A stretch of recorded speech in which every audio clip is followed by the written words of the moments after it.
Marvel Comics might not be at the top of their game right now, but believe me, this is far from the worst times they've seen. Oh my goodness! My name is Alex and I like to talk about nerdy things, and today we are going to dive into how the 90s ruined comics. Almost. What? Bro, what are you talking about, man? It's the 80s. The hair is big, the arcades are the place to be, and Madonna doesn't look like a methed out Bratz doll yet. Comic books overcame the perception of being childish and campy with a wave of more adult and dark themes and stories. Frank Miller recontextualized Daredevil with his run at Marvel, and Denny O'Neil and Neil Adams gave grit and darkness to Batman with DC just a few years prior. Gone are the days where superheroes were over the top and ridiculous. Serious stories are being pushed to the forefront now. Comics had evolved to be more than just disposable pulp. They had become an event, a cultural movement. This was the era of the graphic novel and the beginning of the edgy years. The comic book industry was at an all-time high that creators of the past would never be able to fathom. Mouse is published. The Punisher gets his first solo series. Secret Wars begins. The world is introduced to the Teenage Mutant Ninja Turtles. Arkham Asylum, The Killing Joke, and Crisis on Infinite Earths explode with popularity. Heck, even in Japan, 1984 is the year the world was introduced to Goku. And DC hits its biggest home run yet, with the 1-2 punch of Watchmen and The Dark Knight Returns, releasing within 7 months of each other. They just can't stop winning. Please, it's too much winning. No, it isn't. We have to keep winning. We have to win more. However, the 80s had their fair share of dark times as well. I'm hot, and you're not. But if you want to hang with me, I'll give it one shot. Top that. Impressive. Very nice. Marvel was still riding high off of their success of the 80s and decided to relaunch their title X-Men with Jim Lee at the helm. And Jim Lee's new take on the X-Men would popularize a gimmick that is way too overused today. That being variant covers. Now, at the time, this was relatively revolutionary. People would go out of their way and feel like they had to buy multiple copies of the same book just to complete a set. In the case of X-Men, there were 4 connecting covers. When put together, they would make a mosaic image. And this new tactic of creating multiple covers of the same book worked. It made the readers feel like they absolutely had to have every version of the comic to really complete their collection, even though the stories and artwork on the inside were the exact same as every other copy. But this neat trick led Jim Lee's X-Men #1 to sell 7.1 million copies. With the success of X-Men, publishers just went wild with variants. Lenticular covers, chrome ones, hell, even holographic ones started to pop up. Anything they could do to drive home that deep desire. You have to get the new shiny thing. And the use of variant covers still exists today. Whether it be a new artist working on the cover, a completely blank version that somebody could take to a Comic-Con and have their favorite artist do a custom image of, or one of the most ridiculous things that I could have ever imagined that I absolutely despise: order limited exclusives. What the hell is even that? Well, I'm glad you asked. Imagine you're the owner of a new comic book store, and somebody asks for a 1 out of 100 variant cover of the newest issue of Spider-Man. That means, to get that one version, you would have to shell out enough money to buy 100 regular covers for one different image. And let me remind you again, the internals of the book are the complete same. And of course, that would artificially drive up the cost of that comic book specifically because of the rarity of the cover.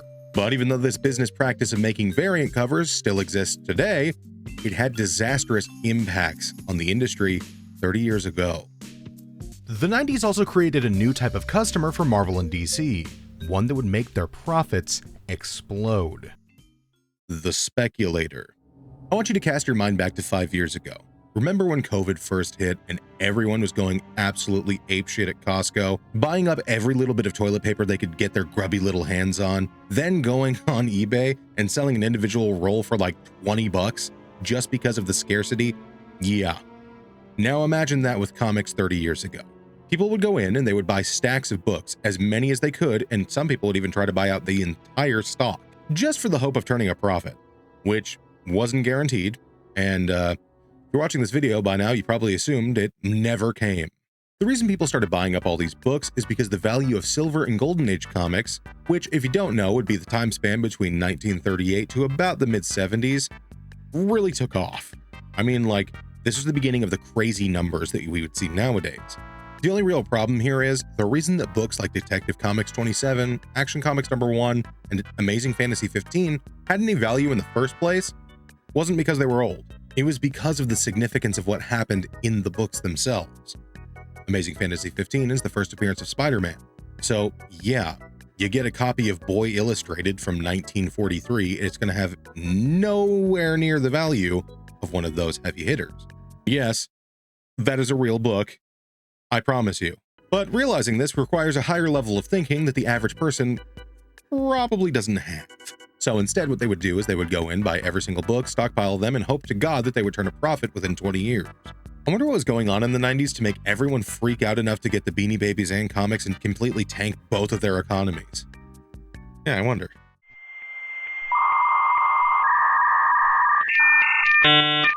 Nevertheless, comic book publishers were seeing record number sales. But since this was all based off of a speculator's market, the sales figures were not accurate, and it would give them a false sense of security and unfortunately corrupt any potential they would have to have a properly balanced budget. However, people eventually did come to their senses and realized the value of the books was because they were old and incredibly significant, and not just because people believed they would be worth something in the future. And with that collective realization, the market began to die. Marvel's value had dropped 93% in just 3 years. You might be thinking to yourself, that is an insane fall off. But what's even crazier is that in 1989, one man named Ronald Perlman bought Marvel for $82 million. And in 7 short years, he managed to put Marvel in $610 million worth of debt. And because of all of the damage that was caused to the brand, in 1996, Marvel was left with no other choice.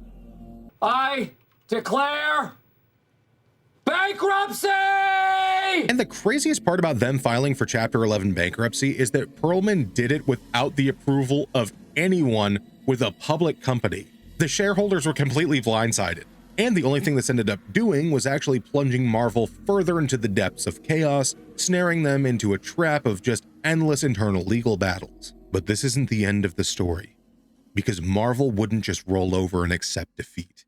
This is the company that created some of the most iconic American legends, heroes that children have looked up to for generations and have aspired to be like. Brilliant brains forged the great American myths within these walls, and they always must triumph in the end. And in their darkest hour, 2 men came to save the day. Avi Arad and Isaac Perlmutter. Hey, yo, what the fuck? Okay, wait, hold on. I know exactly what you're thinking. Isn't Avi Arad the guy who made every non-MCU Marvel movie and just tanked them into the ground, including Morbius and Kraven? And did Ike Perlmutter really wear a disguise to the premiere of Iron Man 1 and in some Marvel screenings actually complained that journalists were able to get 2 sodas because it was too expensive? Was he really the guy who denied his employees the ability to get new pencils because they weren't worn down all the way to the eraser? And isn't Ike Perlmutter the guy who fired Terrence Howard as playing Rhodey from the Iron Man franchise and replaced him with Don Cheadle because he said, and I quote, "Please don't yell at me, I'm not the person who came up with this saying, all black people look the same." Oh, hold on a minute, let me just check my notes. Yeah, that's them. For Marvel, it was over. They win nothing. Go home. Good day. However, it isn't the end of the story. They would eventually rise from the ashes. Comic book sales would never be the same again, and with the dawn of the internet, things would go digital. Physical books still sell, but not nearly as well as they used to. And the only reason that Marvel is realistically afloat is because they had to sell off a majority of their properties. I mean, think about it. You ever wonder why it took so long for the X-Men to show up in the MCU? It's because the rights to the X-Men, the Fantastic Four, Spider-Man, and more were all sold to different companies, just to keep Marvel alive during the darkest point in their history. And they were eventually going to transition into a new studio, Marvel Studios, focusing more on film and television. But they couldn't use their A-list cast anymore. The Marvel Comics division still isn't out of the woods yet, as Iron Man was released 17 years ago, and things still are on the decline. But maybe, just maybe, something might turn it around. I have some hope. And honestly, I think we all should. Because at the end of the day, what we want is a strong Marvel with good stories, excellent characters, and the ability for these characters that we've grown to love over the last 80 years to be around for another 80 more. And impact the future generations like they've impacted us. And the only way that can happen is by Marvel really focusing on characters, focusing on good stories, and telling them to the best of their abilities, really resonating with the human emotions. And hopefully, they can figure it out before it's too late again, and Marvel goes back to the depths they worked so hard to crawl out of.